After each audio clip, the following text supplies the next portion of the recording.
थे 28% में आया। मुस्लिम की आबादी 9.44% थे, वो 22.73%। अन्य की आबादी जो 45.9 था वो 49.2%। तो मैं ये कह रहा था कि इस प्रदेश में और ख़ास करके संथाल परगना में डेमोग्राफी में साफ साफ बदलाव आया है। मतदाता सूची में भी उसी प्रकार से उसमें परिवर्तन हुआ है। इसलिए पिछले दिनों हम सब दिल्ली में जा कर के इलेक्शन कमीशन को हम लोगों ने लिखित में दिया है। 10 विधानसभा का हम सब लोगों ने डाटा तैयार करके दिया है। 2019 और 2024 के बीच 5 वर्षों में 20 से लेकर के 123% मतदाता एक पोलिंग बूथ में बढ़ा है।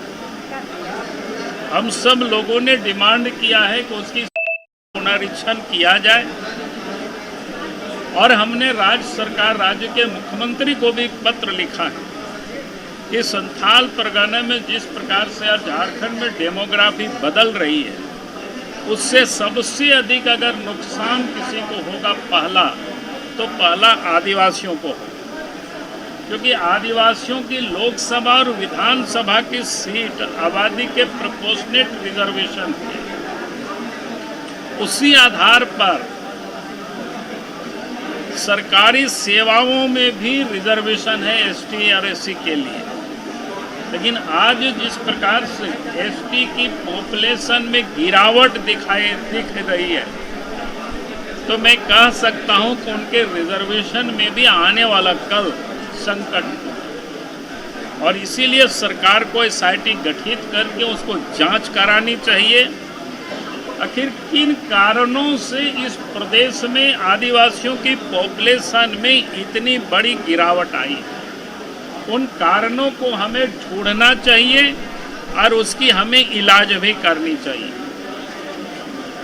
इसका मतलब कि जातीय जनगणना यदि होती है तो आदिवासियों को उसका नुकसान होगा, तो साफ दिख रहा है। ये मैंने कहा कि ये हमारा कोई सेंसस नहीं, सेंसस भारत सरकार की, और सेंसस उस समय की है जब देश में बीजेपी की सरकार नहीं थी उस वक्त। बाबूलाल जी, खनिजों पर टैक्स राज्यों का अधिकार, ये जो सुप्रीम कोर्ट का फैसला आया है, अब सुप्रीम कोर्ट का फैसला आया तो इसमें बोलना क्या है? आप कैसे देख रहे हैं संदर्भ में, राज्यों के संदर्भ में? नहीं, उस पर कोई टिप्पणी नहीं करेंगे, सुप्रीम कोर्ट का फैसला है। ठीक है, चलिए, बहुत बहुत धन्यवाद।